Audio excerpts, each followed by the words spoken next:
Hey guys, welcome back to Blackmagic Craft. This right here is one of the first projects I ever built. It's a little orc tent that's based on a tutorial video by DM Scotty. His videos, they were crucial in getting me started in this hobby. They were such a valuable resource and one of the few resources online at the time. Now this build is still a great project and it's still a good tutorial. I'll link it in the video description below because I think everybody should build one of these. I still like it and I'm still pretty proud of it. It's neat. He did a good job designing this project. There's one thing I really dislike about it though, and I have since the day I made it, and that's the paper towel that I used to make the tent netting. I didn't have any of the like smooth shop towel. All I had was this really textured paper towel and it doesn't quite look right. It looks kind of like netting. It doesn't really look like leather. It was time to build something with all of the new skills and stuff that I've learned over the years. And I wanted to make something that was more in scale, inspired by the Mini from this week's sponsor. So I spent a good bit of time really just contemplating what I liked about this original project and what I didn't like. The original one was more of an orc tent, so it was a little bit small for this ogre. I knew it needed to be bigger, and I knew I wanted to use that new leather technique that I found while making my Viking tree fort a few weeks ago. This would look a lot better than that paper towel. I also knew I wanted it to be a bit more like chaotic looking in both shape and detail. I figured out a height that would look right compared to the miniature and just started drawing out, basic ideas for shape. I found that folded construction paper is a really fantastic way to make a cutout pattern. So that's what I did here. Doing it like this means you can just kind of like freehand one side of the shape that you want to perfectly transfer to the other and be really symmetrical.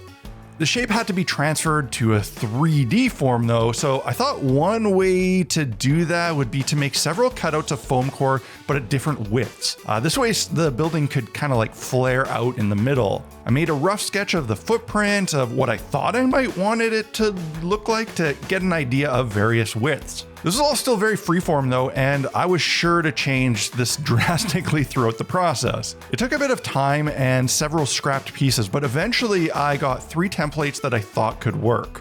I was able to transfer these to some foam core before cutting them out. I know, there's definitely a more efficient way to lay these out. I could have tessellated them, made better use of the material, less waste, but I don't care. It's a $1 piece of foam, and the way I laid them out is actually more efficient for cutting and ensures that all of the bottoms are nice and straight by using the factory edges. And that's far more important to me than, not wasting a little bit of foam that costs pennies. Looking at the pieces, I realized that if I used them like this, it would create a frame structure inside that wouldn't allow the building to be hollow and set stuff inside it.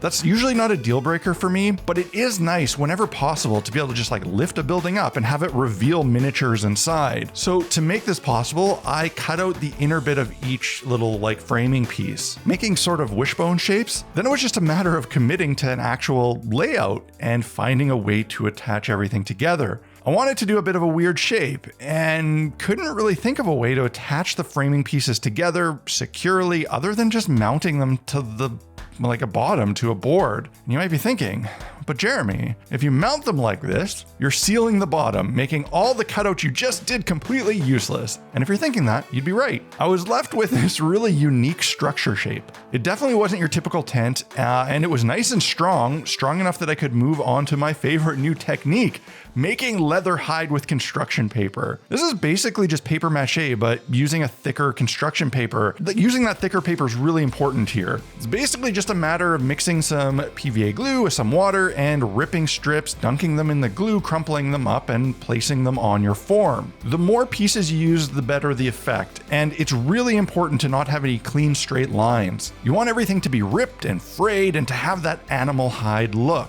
This might be one of the messier approaches you can take, but I find it really enjoyable to do, and I was happy to try it out for the first time on a much bigger and more complex structure.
Since it would take overnight to dry, now is a great time to talk about this week's sponsor.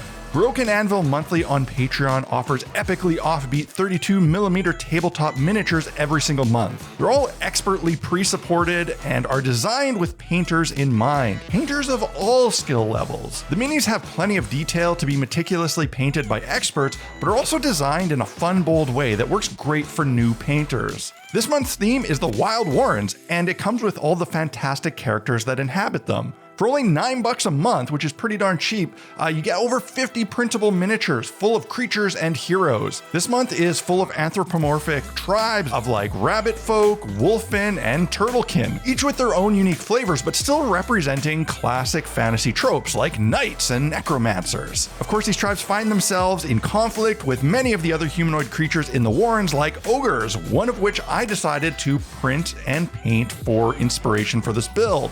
Now, if you want to print these minis off quickly and drop them into your tabletop campaign, the Broken Anvil team have made it really easy to do that with included stat blocks. I'll put a link in the video description to their Patreon, as well as all the other places you can check them out online. Be sure to join up before the end of the month to grab this cool set.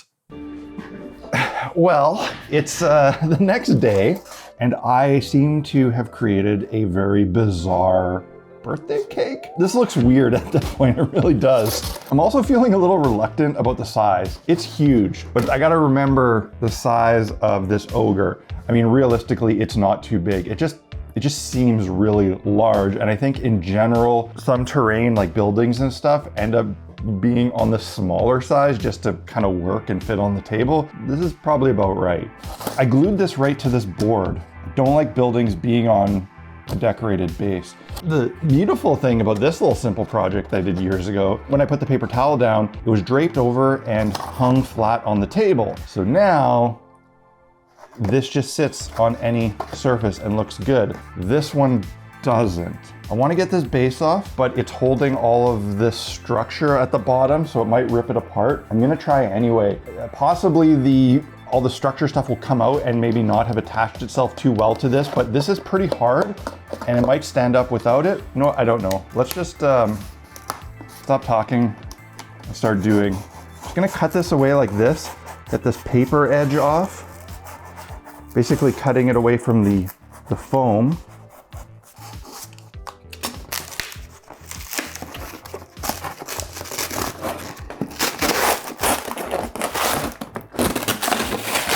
If I can just get this foam off and just keep this top paper, it'll probably be all right.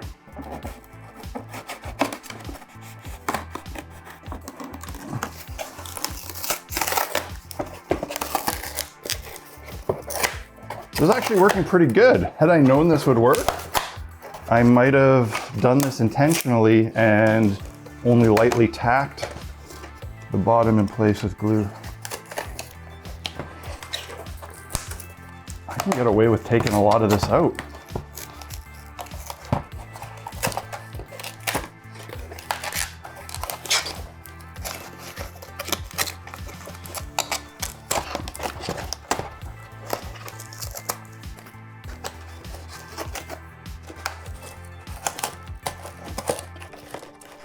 Huh. There. Now I'm actually left with a hollow piece that I can set on top of stuff and pull off, and it's totally durable. If I was a different kind of YouTuber, I would have just pretended this was my plan all along. What this scrappy structure needed was a bunch of gnarly supports on the outside to make it look more primal. I think doing a curved whalebone sort of rigging would have been really fitting, would have looked great, but it would require making curved and tapered kind of bone pieces out of some sort of clay or putty or maybe some more paper mache sort of thing, all of which would take too long to dry. Much longer than I was willing to wait. I was in the zone and I wanted to keep moving, so I grabbed a bunch of wood dowels and just got to work.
With what was shaping up to be a really neat piece, I could move on to the priming. A piece this big is something that I'd prefer to spray prime outdoors, but we finally broke our historic drought and had a few days of rain, which meant I was spraying in the booth, which, I mean, I'm not going to complain. I was really happy about that rain. There's nothing special with this paint job, really. It's just the basic zenithal prime followed by a couple brown inks airbrushed on. It's simple, it's effective, and I love painting this way.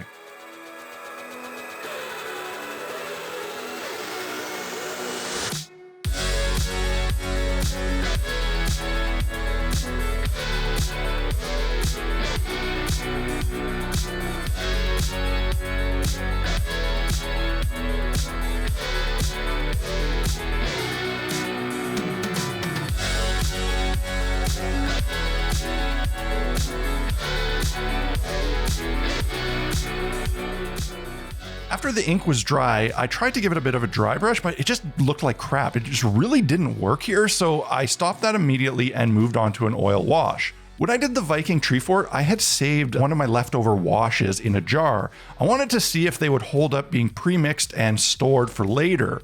Unfortunately, it seemed like that's a big no. Even after mixing it up, it was just all funky and grainy and weird and not good. If someone knows a way to premix and save oil washes that stays stabilized, by all means let me know, because it's not ideal to have to mix them up every time and, end up wasting all the leftovers.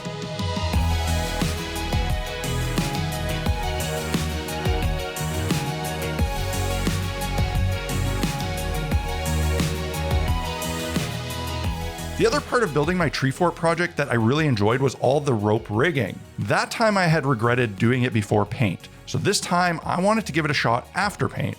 I was thinking that if I were to do this, I would tint the rope, but actually the natural tan color looked really good and would give some much needed contrast to the brown blob of a tent. I've tried to use string and rope so many times for similar things in the past, and often it doesn't work. Cotton strings, twine, some natural fibers, a lot of time they just fray and come apart when soaked in the glue and are just awkward to work with, or they're an unnatural fiber that doesn't absorb glue, or if you switch to something like wire that holds its shape, it doesn't paint really easily. The thing I found that made this finally work for me was buying hemp rope. Now, for some reason, it works far better than anything else I've used in the past. It absorbs the watered down glue and doesn't unwind and come apart when working with it. And like I said, it has a nice natural color that is usable just as is, instead of the bright white that some other strings have. For one last finishing touch and a bit more contrast, I grabbed some white printer paper and, kind of like a yellowish glue wash to create some leathers that looked more like newer hide, and just draped some pieces on the front of the tent. In the end though, I'm thrilled with what I ended up making. I think it looks really cool and natural and organic. It was really satisfying to work with these new techniques on a bigger scale, and I'm just loving them so much. The construction paper leather is so easy and it looks awesome. I think I need to whip up a whole camp at some point. You could very easily make a bunch of humanoid, smaller tents that would look great and hold up to abuse of the gaming table. And just like the orc tent that I showed at the start, little tents are one of those early projects that I've made in the past, which also could use an upgrade, so perhaps I'll do that in the future. Did I do the old Scotty tent justice? I think so. I am really happy with the way this turned out, and I can't believe how durable it actually is. If you enjoyed this video, and I hope that you did, let me know your thoughts in the comments below. Of course, if you're new around here, hit subscribe. I put out these videos all the time. This is actually my 250th build video.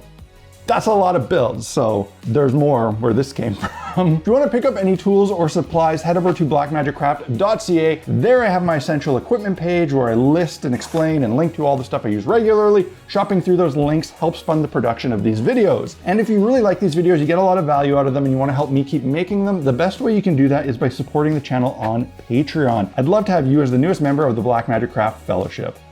That's it for this one. Yeah. It's awesome.